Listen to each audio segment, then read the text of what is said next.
This is Laura Vanderkam. I'm a mother of 5, an author, journalist, and speaker. And this is Sarah Hart-Unger. I'm a mother of 3, a practicing physician, and blogger on the side. We are 2 working parents who love our careers and our families. Welcome to Best of Both Worlds. Here we talk about how real women manage work, family, and time for fun. From figuring out childcare to mapping out long-term career goals, we want you to get the most out of life. Welcome to Best of Both Worlds. This is Laura. This is episode 244, which is airing in early April of 2022. I will be interviewing Oliver Burkeman, who is the author of 4,000 Weeks, Time Management for Mortals. I know many of our listeners have read it, and probably many more should read it because it's a great book. He talks about the philosophy of how it changes how you live when you truly recognize that you aren't going to live that long in the grand scheme of things when it comes to the universe. So 4,000 weeks, for those who are wondering, is roughly a human lifespan. In one of my books a great many years ago, I ran a number as like 800,000 years. I think I was being a little bit more generous. But Oliver said he wanted to choose a round number too. But yeah, so Sarah, we have spent many of those 4,000 weeks. Well, we've only had about 2,000 of them now at this point, I guess, with children. So you guys, your family is celebrating something special today. Yes. I guess we're almost at 520 weeks, 52 times 10, to put it mildly. Yes, this episode actually airs on Annabelle's 10th birthday, which is kind of a milestone, maybe just as much for me as it is for both of us. Certainly a very large milestone to turn double digits after you've been a little kid for so many years. But since she is my first child, it is also my 10th anniversary of being a parent and a mother. And so that is like really interesting to think about in terms of, what fraction of my life that is and how much time I have left with her likely in our home. I mean, anything could happen, but if she follows the traditional timeline of 18 years or so at home, then we are well more than halfway through, which is kind of scary. Well, time does pass. It just keeps passing. It's true. Yeah, no, I think of that too, that your oldest child's birthday is your anniversary of parenthood as well. I mean, even obviously, though, you probably felt that way coming into it 9 months before, but it is definitely a different thing once you actually have the kid there. And it is hard to sort of think about life before that. I mean, I have a great many memories of more than about 15 years ago, but it does wind up being a very dominant thing in your life then after it becomes the case. Speaking of time and our perception of time, which I guess you think about a lot, but like that very common trope where parents will be like, oh, they're so cute. I just want to freeze time. Like, don't you hear that a lot? I feel like I hear that a lot. You're looking at me like, no, but I feel like I have a lot of friends who are just like, no, just that I disagree that we need to freeze time when okay, that was the reason for the look. That makes more sense. Yes. No, me too. I've always been like slightly envious of people who say that, but also dubious at the same time. Like, really? You want to freeze time when you still have to change diapers and like your kid can't talk to you yet? And like, I don't know. I mean, listen, those baby years are very, very sweet and they're very, very sweet in the memory. But if I was going to freeze a time, it would be more like now, or maybe like, yeah, now would be good. Because now's a good time. I mean, you've got, 3 school-aged roughly children. I mean, Genevieve's in school most of the, more or less now too. And everyone's out of diapers. Everyone's talking to you is reasonably rational, but is not necessarily at the crashing the car into the neighbor's garage stage yet either. So it's pretty much a sweet spot. It is a sweet spot. But unfortunately, there is no freeze button or fast forward button for that matter, whether you're happy with your stage or you're not. No rewind button. Yes. There is nothing on this DVR player of life. Yeah. I mean, as of this April, I have been tracking time for 7 years. Consecutively, continuously, which is approximately, I said it was 364 weeks, and then I realized it's actually more like 365 weeks because a year has a little bit over, there's like a little hangover on the 365 and the number of weeks. It's like 52.29 weeks in a year. Anyway, so it's somewhere between 365 and 366 weeks, but it is a reasonable chunk of my 4,000 or maybe 4,500 if, we like to have slightly longer lifespans anticipated. But it's funny to think that I know where all that time went. I like the optimism. And yes, that is funny to know that. Yeah. Well, Oliver wrote 4,000 Weeks just to talk about the philosophy of how we spend our time, how acknowledging our finitude can change things. I love that word, the finitude. And the universe is around for billions of years. We get 4,000 weeks.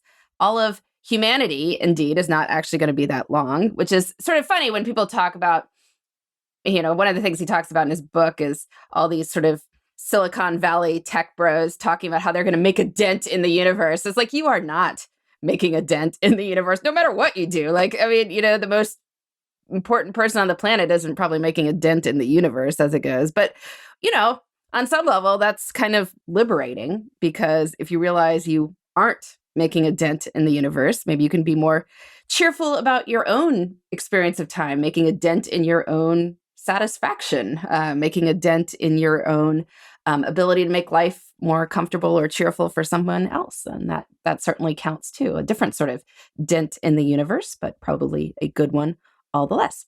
So anyway, lots of food for thought. We encourage you to check out his book, and I will go right into the interview section with Oliver. Well, Sarah and I are delighted to welcome Oliver Burkeman to the program. Oliver, can you introduce yourself to our listeners? Sure. I'm an author and a journalist. I most recently wrote a book called 4,000 Weeks, Time Management for Mortals. Before that, a book called The Antidote, Happiness for People Who Can't Stand Positive Thinking. I've sort of written in a journalistic context for many years now on, I guess, self-help, productivity, time management, the science of happiness, all that stuff. Lived in New York for many years, but now speaking to you from Northern England. Excellent. And as part of, writing these books on productivity, you tested out a great many productivity books over the years. Indeed, you described yourself as something of a recovering productivity geek. Can you talk a little bit about that? Sure. Yes. Right. One of the things I did was to write this weekly column for The Guardian, and it was a great opportunity. I'm incredibly glad that I got to do it, but it was also slightly enabling of a sort of troublesome tendency in me. I'll be interested to know if you feel like you ever had a similar tendency, which is a sort of great interest in trying to find the perfect way to organize my time and to sort of cram the most in, or at least never have to disappoint anybody or drop any balls or anything like that. That I sort of came to feel in the end was, I don't know, not entirely healthy, motivated by a desire to avoid certain truths about life and about maybe my life in my particular case. So, yeah, one of the things I have done is try out many, many, many different techniques with this hope that one of them or one combination of them is going to, I don't know, be my existential salvation or something and make everything all right. And yet it became clear to you that you still had only 4,000 weeks to live. That is where we get to the title of that. It's funny because I actually did the math in hours for one of my books several years ago. And I think I gave myself a wee bit more generous. It was more like 800,000 hours. I guess I was planning to live to 90. Yeah. Well, I totally plead guilty to choosing an age that turns into a round number.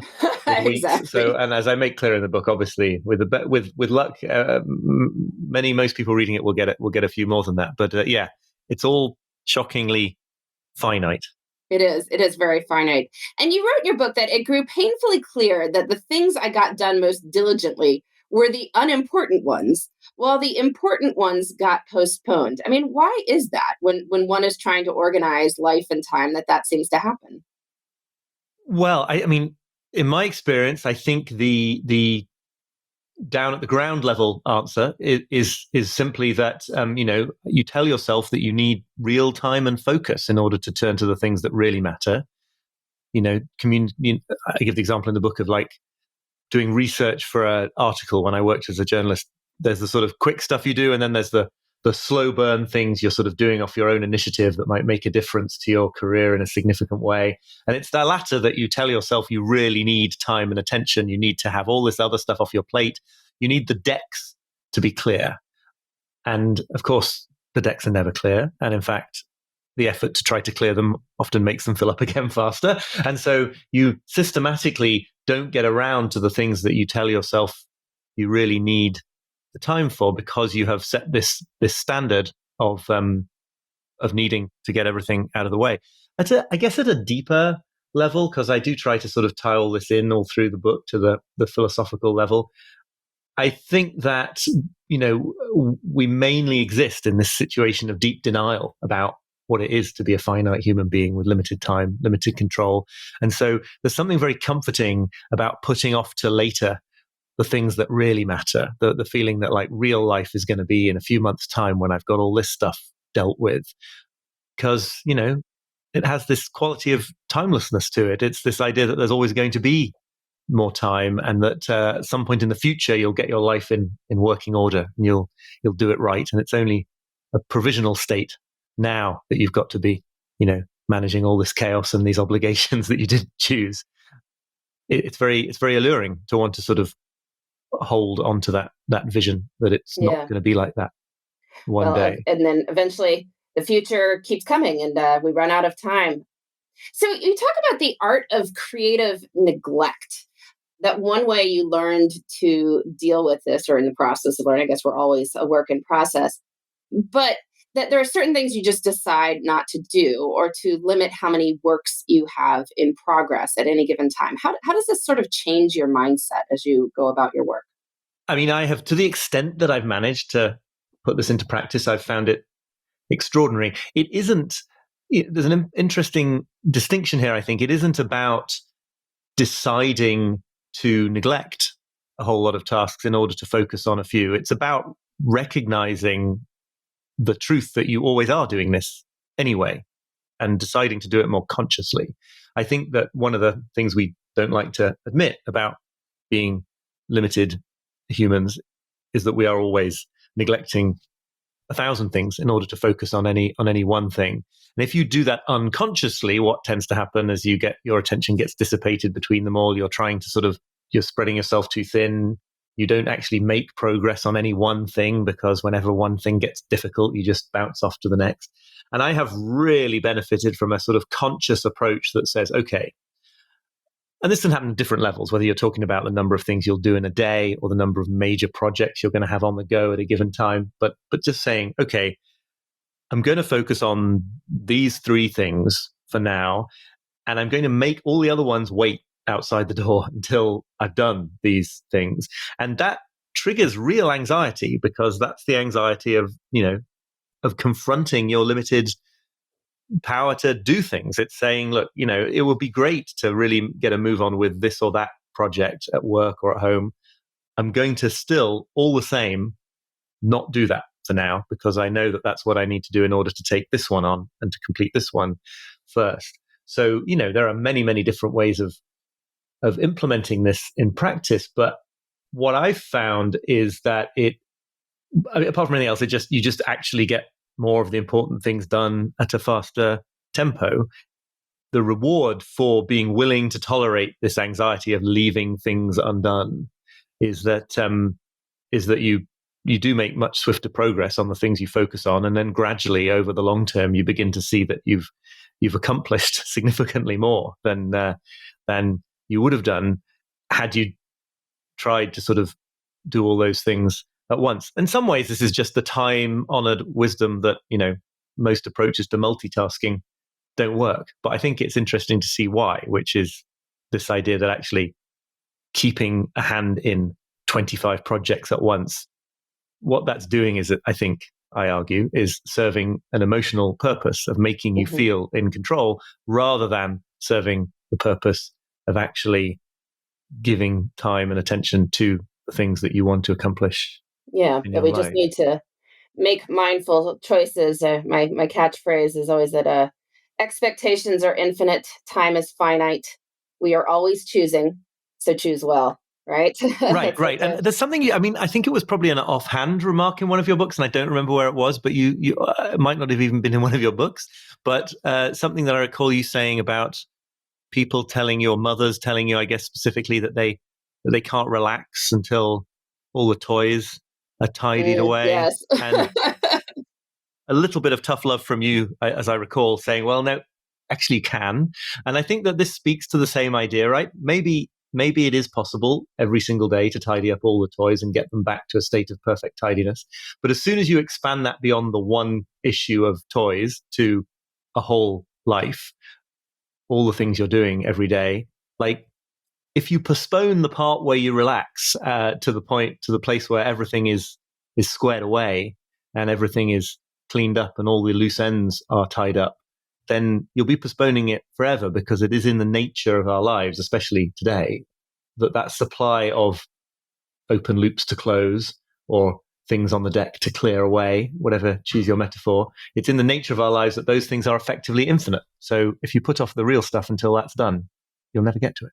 Yep. And the toys will just come out again the next morning. Whereas you'll never get that hour back. All right. Well, we're going to take a quick ad break, and I'll be right back with Oliver Burkeman.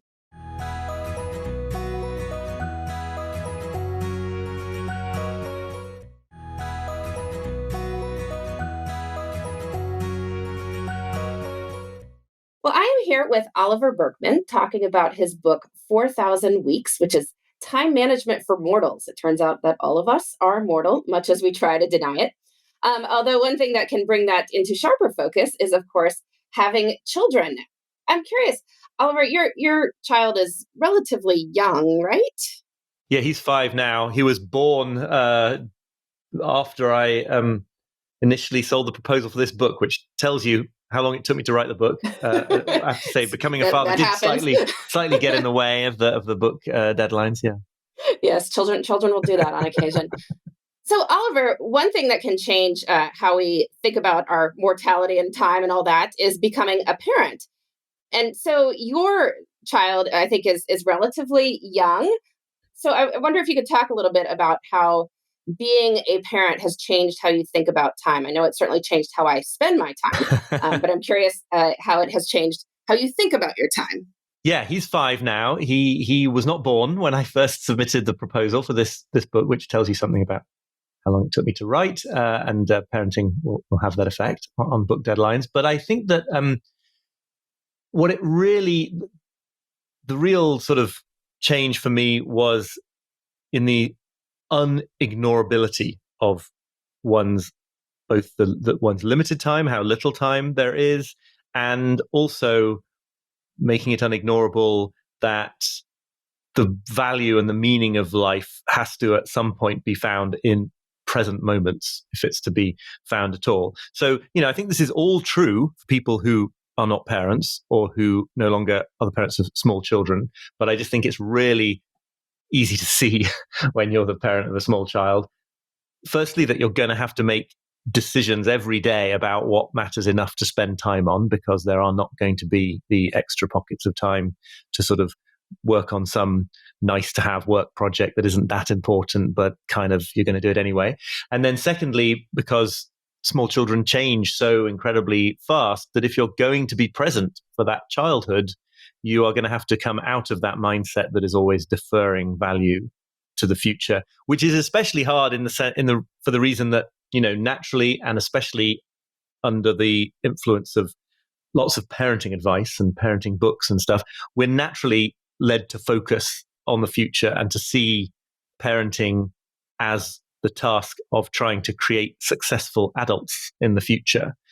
And, there's a role for that, but I think it really makes it clear how absurd it is to get into a mindset where that is all you are doing, because you just wish your actual life and your actual relationship with an actual child away if you get too deeply entrenched in that mindset. Yeah. I mean, one of the reasons I think probably there is sometimes a future focus is that especially many of the moments with small kids can be a wee bit tedious, sometimes unpleasant and boring. There's certainly many wonderful ones, and they can come interspersed with the horrendous ones, such as you get a big, hug and kiss, and then the child is biting you like 2 seconds later. Or we just lived through the stomach bug hitting the Right. household with 5 children. That is quite something to watch it work its way through 5 children's Gosh.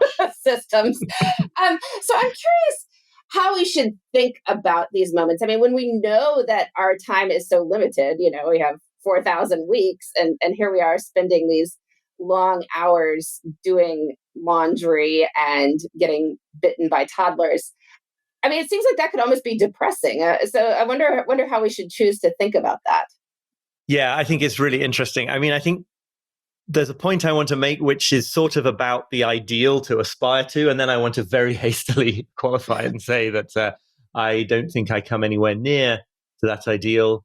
And I also do think, despite the marvelously egalitarian household that I am a part of, I'm sure it does ultimately still always fall, or largely often fall harder on mothers than fathers. But with those caveats in mind, I do think that a big part of what makes an experience boring or tedious, it is this way that we bring to it certain kinds of demands that make it boring when it didn't need to be, right? There's a sense in which, if the more that you need your experience to go a certain way, the more that you need to feel like you're controlling your time, and that is a big theme underlying my book. I accept that it may partly be me talking about my own neurotic needs, but I think it's pretty widespread. The more that you think you need to control your time, the harder it is to be in that situation of, well, this just needs to be done right now. And these are just the demands that are absolutely obligatory. There's no room for maneuver. There's no room for sort of creativity, in a sense, because it's just what needs to be done. But I do think that the more that that we sort of see the truth about the finite nature of our lives and our relationships with our children at any given age, they're not going to be that age for long. Firstly, it's possible to find more value in those moments. But secondly, I'm not actually saying I think everyone should manage to find sort of Zen-like transcendence in changing diapers or something. I just think that there is a kind of a peace that you can come to with it. It's not about necessarily not finding it boring, but I've thought of it as the sense that, like, you're in the right place. You know what I mean? There's a sense that when you have when you're clear about how being finite as a human works and the way that these moments don't last, there is a sense in which you can, even if you're not enjoying the chore that you have to do at that moment, there's a sense in which you can find it meaningful because it is the right thing for you to be doing right now at that moment. I don't know if that speaks to your question, but those are my thoughts. Always good to say, well, this is where I am, and this is where I should be. That can help with things, even if where you are is changing sheets again. So let's talk about where we should be right now in sort of a more literal sense, because we want to talk about planning. So 2 aspects of this, because you have a whole chapter on I wouldn't say the futility of planning, but the caveats involved in planning. Yeah. So first, I'd love for you to talk about what your planning process looks like now in terms of making sure you are devoting time to the things that you wish to be devoting time to.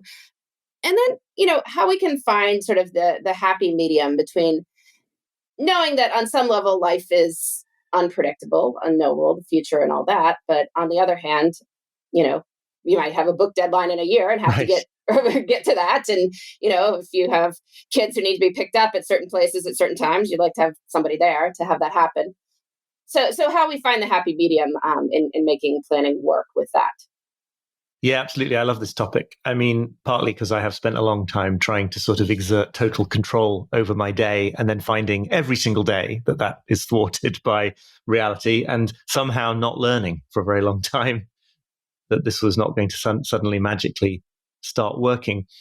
I think, it's possible to see this as a compromise position, this idea that we need to sort of plan but hold our plans loosely. I think it's a bit deeper maybe, though, than just a compromise. It's something like seeing what a plan really is. I quote in the book the meditation teacher Joseph Goldstein, who says we forget that a plan is just a thought, right? That we forget the present moment nature of a plan. If you sit down with your notebook planner at I don't know, 7, 8 o'clock in the morning and try to plan the day. Whether you do it in a very detailed way or a very loose way, and the same would apply to monthly, quarterly planning, you're not actually exerting some kind of control over the future in some strange, magical fashion. You're coming up with a statement of your present moment intent that can serve as a really useful navigational tool for some future present moments, later in the day when it's a question of trying to decide what to do or figure out what to do next. So I think that's the really important point, because once you see that you can't use a plan to control the future, you can use it only to sort of set an intention and then in each moment do what you can to realize that intention. It means that you're not sort of living with that anxiety of waiting to see if reality is going to line up to your plan. It means that you don't consider it automatically a failure if the day goes in a radically different way. And one of the things, working from home now, one of the things I've had to come to grips with is the fact that I did have approaches to planning whereby if it wasn't my turn to be hanging out after school with our son and he burst into the room and wanted to excitedly tell me for 15 minutes the plot of a book he'd been reading at school or something like that, I had come up with a planning system that defined that as something going wrong with the day, which that's bad. Like, there are contexts where it might be something going wrong. If I'm on an urgent deadline that really, really matters, sure. But you don't want to have such rigidity.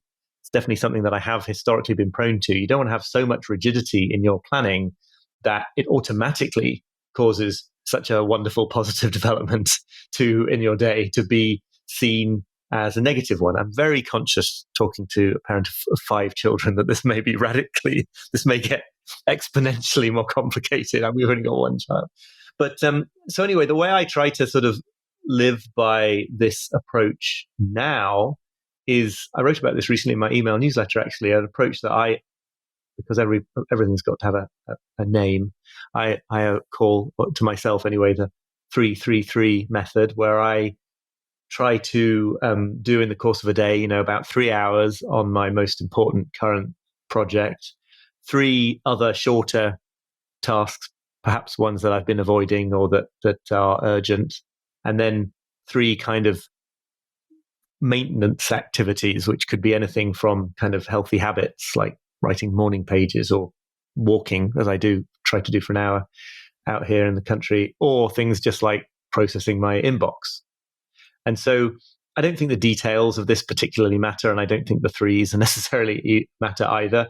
The point that I'm trying to get at with this is that it's a very low set of goals relative to the discretionary time I have. On a good day, this might take 4.5 or 5 hours, and on a good day, I might have 7 or 8 hours to be playing with when it comes to. So there's that relationship is important to me, to have it be a smaller plan than the day allows, and then when I only have 3 or 4 hours, I make an appropriately even smaller plan. And also that it does not make any attempt to be comprehensive, to try to get to all the things that I think need doing. Because when I ask myself that question, that's a list of 70 things every day that you won't get through 70 believe need doing, and it's not going to happen. And I have learned through hard experience that like doing 4 things today that really did need doing, and doing the same again tomorrow and the same again tomorrow, the day after that, very swiftly ends up leaving things better off than if I had, kept on aiming to do 70. Because something about those days you aim to do 70 things is you seem to end up doing even fewer than if you just picked up. And probably not the right ones, because you haven't thought it through. Absolutely. No, absolutely. Leaving open space is always wise. And the other thing that I've struggled with mightily is whether is time boxing, and the attempt to fit tasks to specific times of day. And I have at this point almost entirely moved away from it. I know I need to do things like the important work has to be done at the beginning of my available work time, because that's how my energy levels work and things like that. But I have always found it ultimately too oppressive and too brittle as a system to say, I'm going to be doing this between 10 and 11:15 or something, because it exacerbates all the worst parts of my personality that want to try to exert a kind of rigid control over the day and over life. I don't know. Yeah. Is that heresy in your book? No. I mean, it's fine. I schedule fairly loosely too, but that's something I can do with, a writer and podcaster's schedule. Mm-hmm. I know people like my co-host, if she's seeing patients from, noon to 3, she's going to work around that in terms of when she needs to do her other things. So it just sort of depends on the kind of work you do. But One thing I did want to ask you about, because this is something I think we both encourage people to do a lot. I mean, you talk about spending some of those 4,000 weeks on hobbies, and in particular things that, you're not trying to do professionally. That you talk about, was it Rod Stewart building trains, toy trains, and wherever he's going, or people could build a ship in a bottle or whatever else it is they want to do. But why should we make space for those things in our 4,000 weeks? I think the main reason is that they have this quality of being more obviously just for themselves. The philosopher Kieran Satir uses the word atelic here.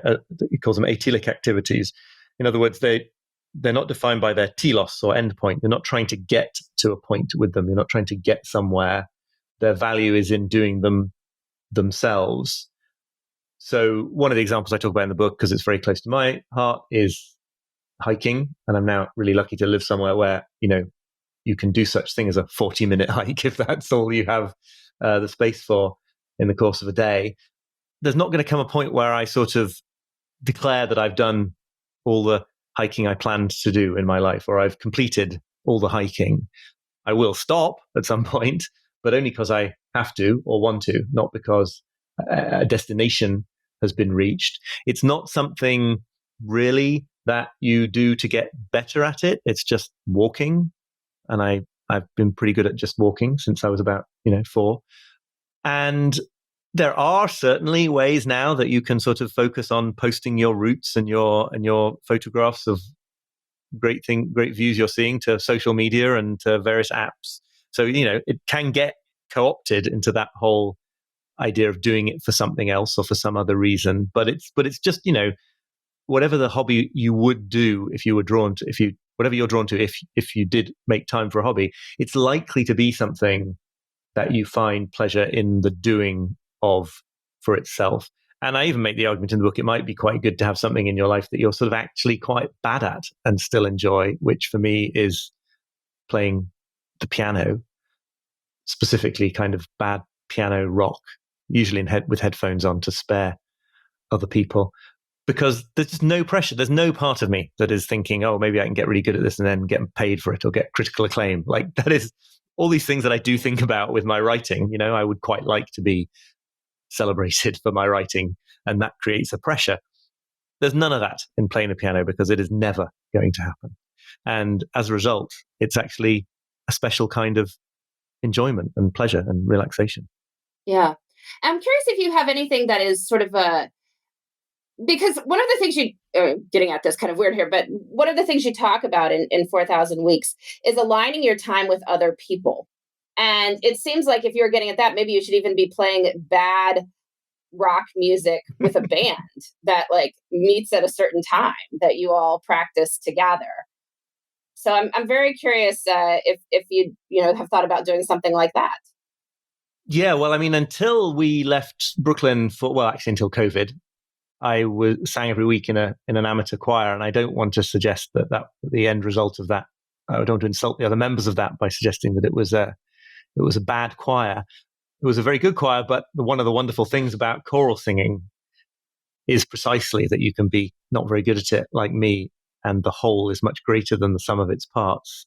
It feels like some kind of that there must be some sort of a mystical explanation for this, but I think it's just basically that people's sharps and flats cancel each other out, and the end result sounds a lot more beautiful. Not infinitely, Oliver. Well, I sing in a choir too, and okay. Well, we get told if we are going flat around the other people. Yeah, I wouldn't say we were never kept on our toes, but anyway, the result is like you do feel transported because you're part of something, and it's something that seems to be better than almost any of the members could individually have created themselves. Now I find I don't right now have anything like playing in a band with other people, but I totally, yes. I mean, I make the argument in the book that a lot of the value of our time is time coordinated with other people. And that means surrendering some of the autonomy over when things happen. Now I find, it's very often things involving play dates for the kid, right? Or activities and things like this. I know some of these are the bane of some parents' lives. And again, maybe it's a sort of a luxury of only having one child, but I find that the rhythms of the week that are imposed by things like swimming lessons and play dates and regular meetups in cafes and things like that are actually, like, I may sometimes resent them because I had a plan and now I can't put that plan into practice. But more often than not, I end up concluding that on some level, firstly, that they're enjoyable in practice. And then secondly, that it's kind of good for me on some level to be existing in this kind of web of community. And the only way you can exist in a web of community is if you don't lay down the law all the time about when things happen. Yes. Well, certainly being in any sort of community will do that. And as being a parent will do that as well. But all worth it for that. So we always end with a love of the week. So this is just something that we are enjoying that is good for, our lives at the moment. I can go first so you can think about it. Okay. But as we've been talking about, I love, singing and playing the piano. And sometimes it's fun to just try to play hymns and sing along with those. So I have a piano at my house that I will, play whatever hymns we sang in church and try and go through them and learn the piano. And I am not that great at sight reading. So that could be something that I'm not going to be paid to be doing, to be accompanying hymns anytime soon. And I'm having to stop in the middle, but I really enjoy doing it and trying to figure it out. So how about you? What's your love of the week? I have really enjoyed collecting, with my son, frog spawn from some of the ponds on the high moor tops here and bringing a little bit of it back home to a fish tank and getting those pre-tadpoles ready to become tadpoles. Such an incredibly simple thing that sort of reminds me of my own childhood, I suppose, and feels like kids have been doing it since time immemorial. But there's something about tending for little bits of the natural world in some way or another. I guess it's the appeal of gardening as well that I'm really enjoying. That's great. Yeah. Hopefully the frogs aren't too loud. Well, they're nowhere near being frogs yet, and they're going back. That's true. Okay. Well, they're going back. They're going back into the ponds they came from, as and when there are any frogs. Well, I meant sort of the ponds, the frogs on the pond. We had some in our backyard in my old house, and come spring, the evenings were filled with a lot of riotous frog activity to create those tadpoles. And, These ponds are a bit further away. But as you might have been able to detect, we do have neighbors with very loud chickens. So that's my that's my day to day here is roosters crowing. Yeah. As well. It's good to be part of the natural world. Well, Oliver, if you could tell our listeners where they can find you, that would be great. Sure. Yeah. Book is available everywhere you might expect. And my website is oliverburkeman.com, where you can also sign up for my newsletter. Well, thank you for joining us. My pleasure. Thank you so much for asking me. Well, that was great. It is always fun to chat with Oliver. We're so glad he was willing to come on. So this question comes from a listener who says she has been a loyal listener for many years and encourages our words about pursuing both professional success and motherhood. So she has been spinning her head about a dilemma and wanted our counsel. For the past several years, she has been pursuing a career as an independent consultant. She works entirely with nonprofit organizations. As one might imagine, for years she was underpaid, especially compared with some male counterparts, but she is finally earning good money. Her business brings in almost $200,000 annually, so great for her. The problem, I can't seem to shake the guilt of earning what I currently make. I know many people who consult make more than I do, and when I think about a man in my situation, I doubt that fear would cross his mind. But I know that many of the people I work with, for instance, full-time employees at schools, often make significantly less than I do, and they also work very, very hard. So it feels a little bit crazy to be earning more than my colleagues. She's feeling guilty about that. Any thoughts or words of wisdom we have for her? So, Sarah, what would you say? I just instinctively was sad that she felt guilty. And so I communicated that to her. I said, personally, I do not think you should feel guilty. This is just your reward for what you have built, which clearly is valuable to other people, or else they wouldn't be paying you for those services. And therefore, you're reaping some rewards. And if you really are guilty and want to alleviate those feelings, other than just working on that thought process and thinking about what Laura's going to say after, you could think of, maybe small ways you might want to be able to give back. And you mentioned like women of color not getting paid fairly. So maybe something along those interests would be purposefully trying to mentor someone who's interested in a similar path, who may not have so many opportunities, or figure out some other volunteerism to take part in that addresses some of those concerns, or even donate some money to maybe a scholarship fund so that someone who, wants to get education to have a better job could have those opportunities that they wouldn't otherwise have. But other than maybe doing some good things to make yourself feel better, I think you should enjoy that you have created something this valuable and be proud of it. Yeah, I would say I would file this under the category of questions no man would ever ask us. Two things. One is that consulting is pretty much a free market. Like, no one ever has to hire a consultant. So if you are bringing in what you feel is, really good money, it's because the organizations that hire you are feeling like you add even more value than what they are paying. So when we're talking about nonprofits that are serving the greater good, adding value means you're helping more people. Like, you're helping them expand their scope. You're helping them have their finances more under control so they're more sustainable. Those are all great things. Like, yay. Okay. The second part I would say is that people value different things. I mean, I hate to be the one bringing this up, but when you run a business, your business could crash overnight, right? Like, in certain circumstances, because no one needs to hire a consultant, if things go south in the funding sources for your clients, your business is going to be the first thing on the chopping block, okay? I mean, that's just the truth about that sort of thing. Whereas one of the upsides of being perhaps somebody in a unionized position in a public school is that there's a fair amount of stability, right? And so some people value that stability quite a bit.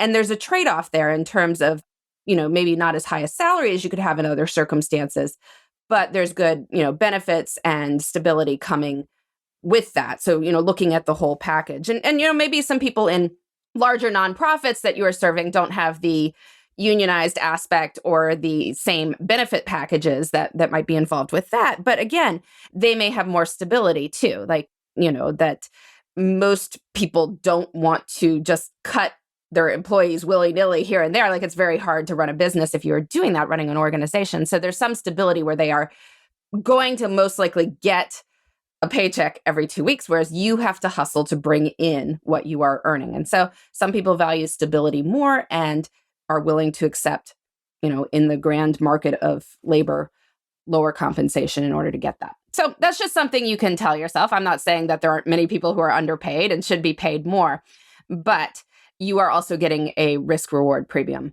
and it's important to recognize that as well. Well, this has been Best of Both Worlds. I have been interviewing Oliver Burkeman, who is the author of 4,000 Weeks, Time Management for Mortals. We will be back next week with more on making work and life fit together. Thanks for listening. You can find me, Sarah, at theshoebox.com or at @the_shoebox on Instagram. And you can find me, Laura, at lauravanderkam.com. This has been the Best of Both Worlds podcast. Please join us next time for more on making work and life work together.